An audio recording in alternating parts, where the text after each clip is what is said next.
Hi, I'm Tim from Reclaim Health, and today I'm just going to walk you through a couple of things we look for in a gait scan. So I've got one from earlier saved here. I'm just going to bring it up. So we're looking at this player here. We've got the dots on the anatomical landmarks. We're running in slow-mo so we can see everything's happening.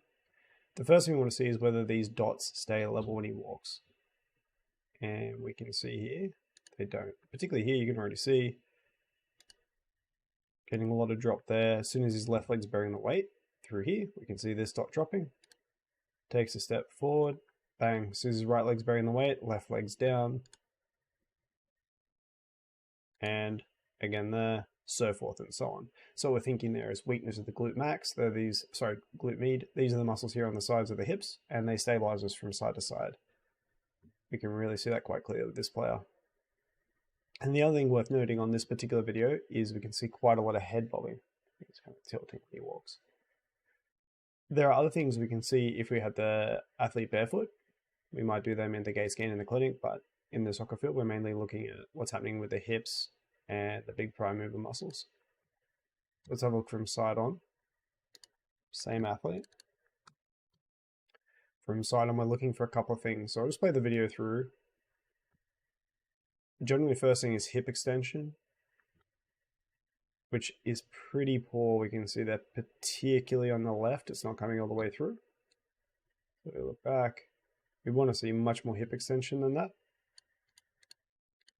And that usually means that glute max is underactive or weak on that player. So both his glute med, which is his stabilizer in his hips, and glute max, which is prime mover, weak in that.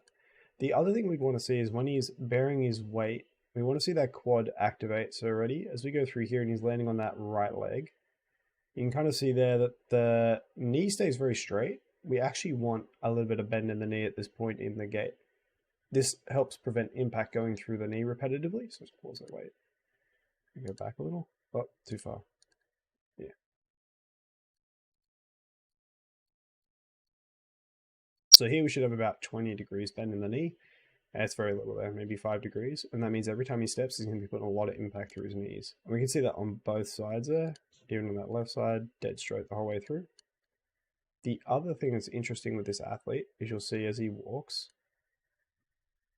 his calves don't propel him forwards. Instead, they peel off the ground. It's almost like his weight rolling, particularly that one. See how that one stays stuck until he's almost heel striking with the other side, and then it starts to peel off the ground as this one's landing. That means his calves are really underactive and weak too. So it's really going to limit his ability to be explosive, but it also means he's going to get a lot of calf strains or plantar fasciitis, just overuse of his like lower limb in general. It's going to be very rough on him.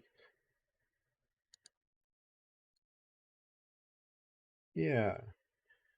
That's pretty much what we take on the gait scan. We can see when they're wearing shoes. So we're looking for, in this athlete, he had pretty much all the boxes ticked of stuff that was wrong. He had glute med weakness. He had glute max issues or possibly some hip extension issues. Maybe it's tight in the anterior capsule in the front of his hip. But for the sake of this, we train his glutes. And his quads are underactive there, so he's loading his knees too heavily. And his calves are weak too, so he's not actually propelling himself forward. Instead, they're peeling off the ground. Yeah, I hope this has given you a good idea of some of the things we're going to look for in the gait scan when we do them in the clinic. Hope to see you soon.